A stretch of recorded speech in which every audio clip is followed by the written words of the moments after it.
It started in the year 2023 on the 8th of December.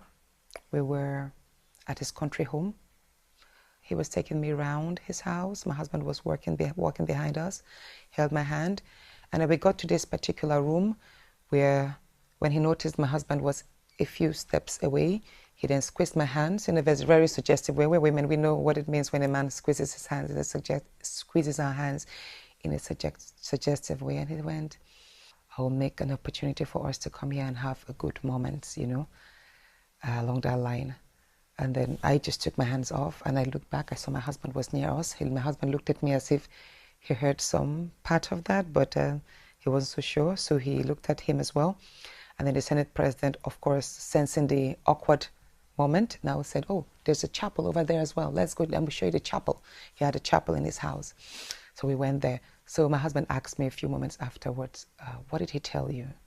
And I didn't want to cause any friction because we were very good friends. My husband respected him a whole lot. So I said, you know what, Natasha, hold this up, resist it. It's going to be fine. You can manage it. What I thought I was going to manage just didn't seem so. Episode after episode, moments after moment. So it was multiple times? Yeah, it was multiple times.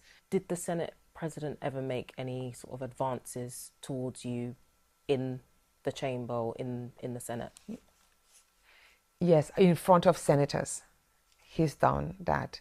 There was a time I forgot to wear my ring. I rushed to work, forgetting to wear my ring. And there were about 5 senators there. And he was, oh, Natasha, you're not wearing your ring. Is this an invitation to treat?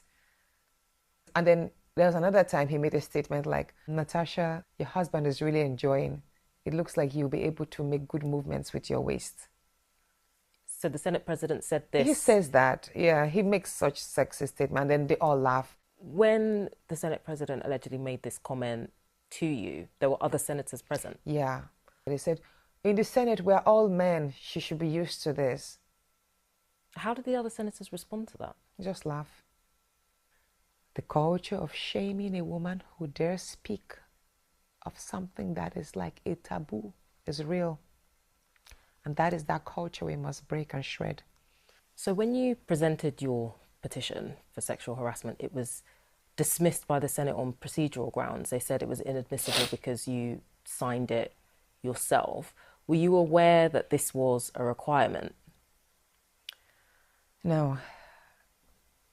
They said that I had no right to sign the petition myself. I am not supposed to sign my petition because a senator is receiving petitions from her or his constituents.